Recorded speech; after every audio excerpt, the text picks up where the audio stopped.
First thing is, can you tell me a little bit? I've heard that you're putting on a new festival. Can you tell me a little bit about that? The Charlatans are playing, and I'm curating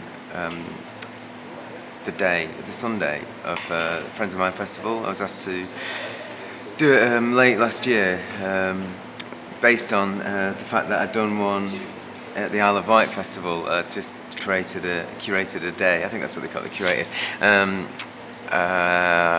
2008 it was.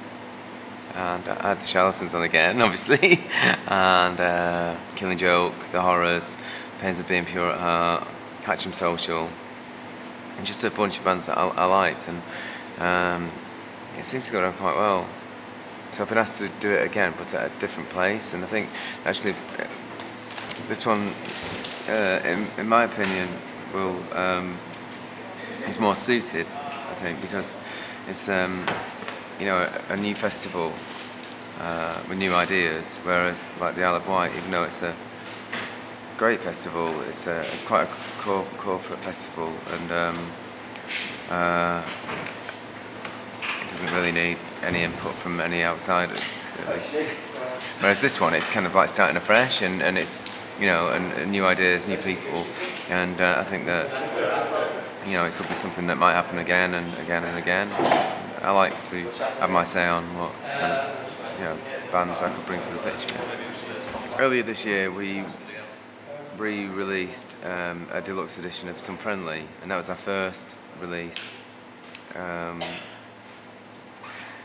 with anybody. It was our first release with Universal. It was our second record company, so I guess that's why they decided to release it. There was a change.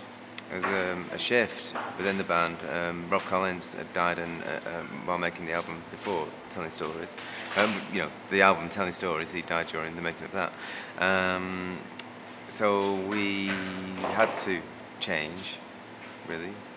And we went into making a new album on a new record label without our principal songwriter. Our accountant had run off with £350,000 that we got from the advance from Universal, and told us that he'd not paid our taxes for 7 years. Martin was going through a divorce. I was moving to Los Angeles, so it's quite. And we were trying not to let it affect the record, and that's the sound of us not trying to let what was going on outside affecting the record. Obviously, Rob was a great friend to all of us, and separately we all spent time with him, and as a band, obviously, we spent time together. I think it was everyone's personal time alone with him that we all remember and treasure. It was a really difficult album to make. Obviously, Tony, Rob's replacement, if you can call it that, made it a lot easier. And in between Tony and Rob, we have Martin Duffy from Primal Scream to help us to finish the album, Telling Stories and stuff like that, because Rob actually died during Telling Stories. So Martin Duffy helped us to finish it off. And with Us and Us Only, it was just a difficult time, really.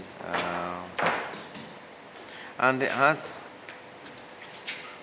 I suppose, it did shape the way we were going, because Telling Stories was a massive record, and we were playing arenas worldwide, and by the end of it, we'd kind of, we'd lost our mate, we had a huge success, we'd got big all over the world, and at the end of it, it was just like, okay, let's start all over again. And we wanted to do something quite low-key, and that's how we felt, at the time. We wanted to just bring it all back in again,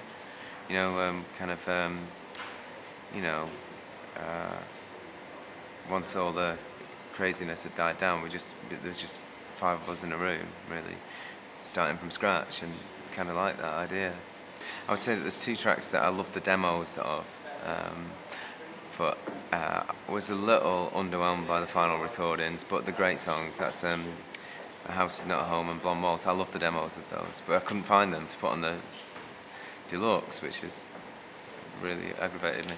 My favourite track on there would be Senses, because all round, I mean, Tony came up with the riff on that, really.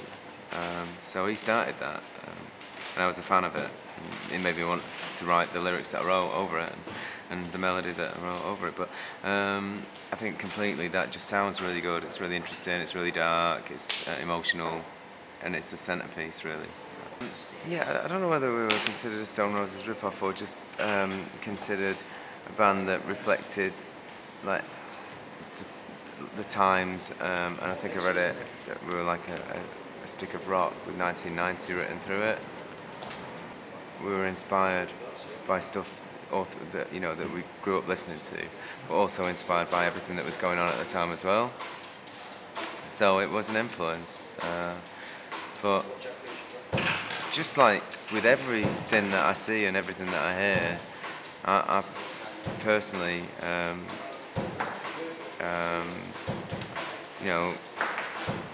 kind of like a sponge in a lot of ways, and I suck it in and just kind of like take what I think I need,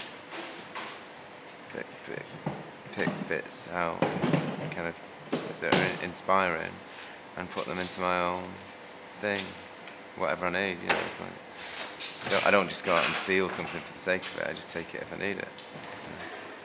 There was a second project after the David Lynch project that was tracks that were going to come out with a magazine. Again, we decided to do them acoustically, and all of a sudden the David Lynch projects are going ahead, but the other projects kind of fell by the wayside. So we were left with 4 or 5 acoustic tracks that would have just remained, unheard, really, and we probably would have lost them, like we lost the demo takes of the Blonde Waltz and A House Is Not a Home for Us and Us Only. But we wanted to put them out, and also at the same time as this was happening, we got offered 4 acoustic dates that me and Mark thought, why not? Let's go and do them. The acoustic tour, basically, what happened during our UK tour for Who We Touch, we did a one-off. Again, I curated a day. I curated a night. I put on my favourite bands, Hatcham Social, who Finn plays for, the drummer tonight. Factory Floor, Nick, the guitarist at Factory Floor, did the artwork for Warm Towns. So these are friends of mine and also bands that I admire. I put them on at this gig in Manchester, and me and Mark got roped into playing an acoustic set.